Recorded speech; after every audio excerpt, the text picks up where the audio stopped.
Pawan Kalyan fans తో పాటు total Tollywood అంతా ఎంతో ఆసక్తిగా ఎదురుచూస్తున్న కాటమరాయుడు టీజర్ విడుదలైంది. పవన్ కళ్యాణ్, శృతి హాసన్ జంటగా శరత్ మరార్ నిర్మిస్తున్న కాటమరాయుడు టీజర్ పవన్ లోని పవర్ ని ఎలివేట్ చేస్తూ ఎనర్జెటిక్ గా, ఎలక్ట్రిఫైయింగ్ గా ఉంది. పవన్ కళ్యాణ్ లుక్ అయితే కోరమేసంతో, పంచికట్టుతో, బంగారు కడియంతో అదుర్సంతే. ఫైట్స్ చూస్తే ఫస్ట్ డే రికార్డ్స్ అన్ని ఈ సినిమా పేరుకు షిఫ్ట్ అయిపోవడం ఖాయం అనిపిస్తుంది. అలాగే ఎంటర్టైన్మెంట్కి డోకా లేదని అలీ, శివబాలాజీ, చైతన్య కృష్ణలతో కలిసి పవన్ డ్యాన్స్ వేసే ఫ్రేమ్ యాడింగ్తో తెలిపారు. ఇక అనూప్ రూబెన్స్ ఆర్ఆర్ అదిరిపోయింది. ఈ సినిమాలో పవన్ డైలాగ్స్ ఎంత పవర్ఫుల్గా, హీరోయిక్గా ఉండబోతున్నాయో అన్న దానికి శాంపుల్గా వదిలిన డైలాగ్ పవన్ ఎవర్ గ్రీన్ డైలాగ్స్లో నిలిచిపోయేలా ఉంది. కాకపోతే టీజర్లో శృతి హాసన్ని చూపించలేదు.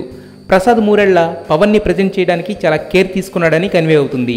ఈ సినిమాలో Pawan dialogues out and out Rayalaseema యాసలో ఉంటాయట. మొత్తంగా చూస్తే Katamarayudu teaser cinema హైప్కి perfect launch pad. ఈ మధ్య సెన్సేషనల్ ఇష్యూగా మారి అందరి నోళ్లలో నానింది అమలాపాల్ డైవోర్స్ మ్యాటర్.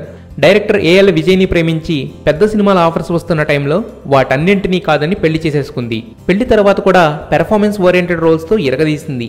ఈలోగా ఏం జరిగిందో తెలియదు కానీ 2 ఏళ్లు కూడా నిండిన మ్యారేజ్ లైఫ్ని డివోర్స్తో బ్రేక్ చేసుకుంది. కానీ